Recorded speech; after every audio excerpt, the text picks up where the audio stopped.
waa istaahilaan kaalimaha loo dhiibay kaliya waxaan dareemayaa arrintu inay dhinac ka raran tahay oo gobolka Sool iyo gobolka Sanaag aad moodo in mudug iyo nugaal iyo bari looga badiyay kaalimaha markii la fiiriyo sida loo dhisay taa waa ay muuqataa magacayga waa Faadimo Siciid waxaan ka mid ahay shacabka reer Garoowe waxaan aad ugu bogaadinayaa u soo dhaweynaya golaha wasiirada cusub waxaan ka filanaynaa Ilaahay subxaanahu wa ta'aala inuu nooga dhigo kuwa khayr badan maadaama dhalinyaro u badan yihiin waxaan leeyahay golaha wasiirada golihiina wasiiradu ha noqonina kuwa ku fashilna shaqadiina dalka wax qabad buu u baahan yahay wax soo saar buu u baahan yahay adeegiisa waxa isagu helo oo khayraadka ku jira in loogu adeego u baahan yahay uma baahna cid jeebka wax kaga shubata fadlan anagu shacabka hadaan waxaanu ka malaynaynaa golaha wasiiradu inay noqdaan kuwa daacada waxaanu ka malaynaynaa inay arrimaha bulshada khaasatan caafimaadka wax ka qabtaan waxaan ka codsanayaa gaar ahaan wasiirka wasaaradda caafimaadka loo dhiibay madaxweynaha iyo cidii mas'uul oo dhan in loo dhiso dalka in loo sameeyo isbitaal Puntland in loo sameeyo isbitaal haykalka caafimaad oo dhan koobi kara qalab ku filan leh maxaan dhahay to dawa tayo leh dhaqaatiir tayo leh even haday doonaan in dawladdu qaban karin private sectors ayaa maal gashan kara ha loo ogolaado in isbitaal standard ah oo waartay dadka daryeeli kara in la helo magacaygu waa Maxamed Axmed Cusmaan muwaadin reer Puntland ah oo Soomaaliyeed waxaan ka hadlayaa xukuumadda la soo dhisay xalayto marka koowaad madaxweynuhu qodob dastuuri ah oo laga filaayay oo hawlihii loo igmaday ah ayuu fuliyay oo ahaa inuu xukuumad soo dhiso xukuumadda uu soo dhisay wax waaye wiilan dhalan loo magac bixiyo xalay baa la dhisay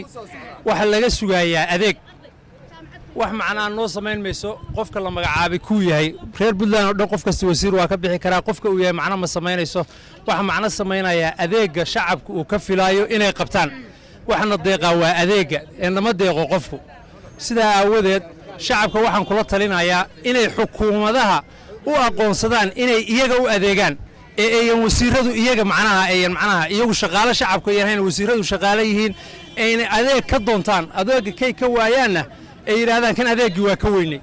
ee aan loo madax salaaxin wasiirka ee shacabka wasiirku waa inuu madax salaaxa magacaygu waa Cabdullaahi Bashiir weeye ugu horreyn waa salaamaya ummadda Soomaaliyeed meel walba ay joogaan gaar ahaan ummadda waxa weeye reer Puntland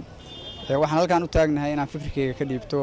golaha wasiirada cusub ee soo dhisay madaxweyne Saciid Cabdullaahi Dani ugu horreyn waxaan leeyahay madaxweynuhu waa uu dadaalay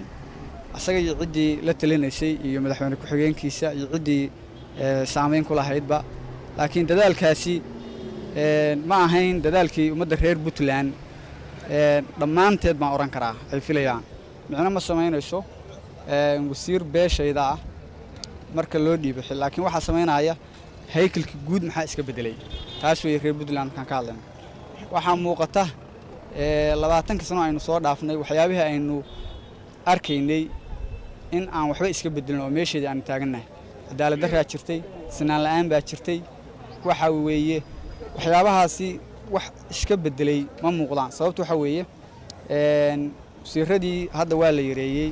18 baa laga dhigay wasiir ku xigeenadiina intii ahayn waa ka badan yihiin 20 weeye 20 weeye 20 markay ahaayeen dad fara badan oo ku jiray baa ka baxay oo aan hadda ka mid ahayn taasi waxay muujinaysaa meeshii la rabay